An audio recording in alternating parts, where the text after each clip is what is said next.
Ay mga lods, it's breakfast time at syempre tayo ay kakain. At nagluto nga pala ako ng fried rice, tara, tingnan nyo yung pagluluto ko. So ayan nga, hindi ko na nga pinakita sa inyo yung paraan ng pagluluto ko, I mean yung mga ingredients. Pero syempre, isi-share ko yan sa inyo. Syempre yung kaning bahaw, ayan yung kaning lamig na tira kahapon, kagabi. Nilagyan ko yan ng patatas, carrots, pechay, mais, tokwa, at may konting hipon, bahagyang chili paste at saka pampalasa syempre. Ginisa ko nga pala yan sa bawang at sibuyas, saka binagsakan ko ng 2 itlog.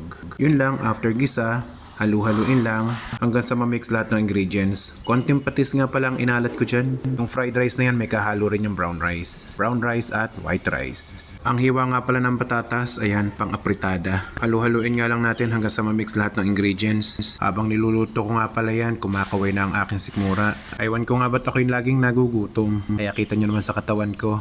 Ang taba-taba ko na. Lagi kasing gutom. So ayan nga mga lods, malapit na nga yung maluto at tikman natin. Okay naman nga siya. Ayan, tara, simulan na tayong kumain. Ayan na nga ang finished product natin. Ayan ang aking my own version na fried rice. Tara, kain na po tayo mga lods. Samahan niyo po akong kumain. Yun lang po, maraming salamat. Thank you for watching. Salamat po sa suporta. God bless.